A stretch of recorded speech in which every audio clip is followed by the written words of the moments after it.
Kahit pa may pera, hindi umano kayang takbuhan ng mga pugante ang Republika ng Pilipinas. Git yan ng Pangulo na iniutos din ang pakikipag-ugnayan ng Transportation Department sa mga bansa kung saan itinago umano ang air assets ni dating Congressman Zaldico. Nakatutok si Ivan Mayrina. Fly away on your private jets. You have the money to run, but you cannot outrun the Republic of the Philippines. Babala ito ni Pangulong Bongbong Marcos sa mga pugante sa kaso kaugnay ng anomalya sa flood control project. Kabilang si dating Congressman Zaldico. May bago pang utos ang Pangulo sa paghahabol ng mga ari-arian ng puganting si dating Congressman Zaldico na saklaw ng freeze order ng Anti-Money Laundering Council AMLAC. Inutasan ko ang DOTR at saka yung CAAP na makipag-ugnayan sa mga kaibigan natin sa Malaysia at saka sa Singapore. Dahil ang mga pag-aari na helicopter at saka aeroplano ay mukhang doon tinatago ni Zaldico. At nakarehistro po ito sa kanyang kumpanya na tinatawag na Misbis Aviation and Development Corporation.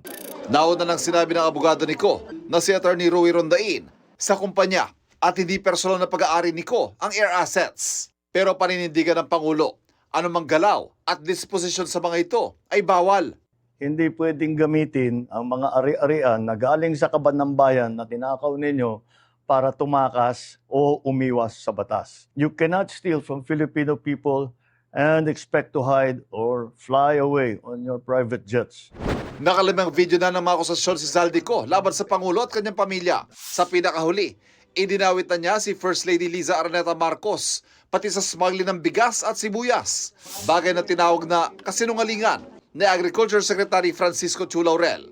Reaksyon daw dito ng unang ginang. Kilala po natin ang First Lady kung paano mag-react sa mga ganitong negatibo na mga balita, mga kwentong walang basihan. Magkikibit balikat lang ang First Lady, alam natin kasi at alam niya kung anong katotohanan. Nagbalik na ng... Ibinalita rin ng Pangulo ang pagsasauli ng 110 million pesos ang dating DPWH District Engineer na si Henry Alcantara. Sabi ng Pangulo, patuloy na hahabulin at ibabalik ang mga ninakaw na pondo sa mamamayang Pilipino. Hamon niya kay Ko at iba pang wanted na patuloy na nagtatago. Kaya kayo mga pugante, umuwi na kayo. Ang payo ko sa inyo, hindi na kayo turista. Hinahabol na kayo ng batas. Para sa GMA Integrated News, Ivan Mayrina, nakatutok, 24 oras.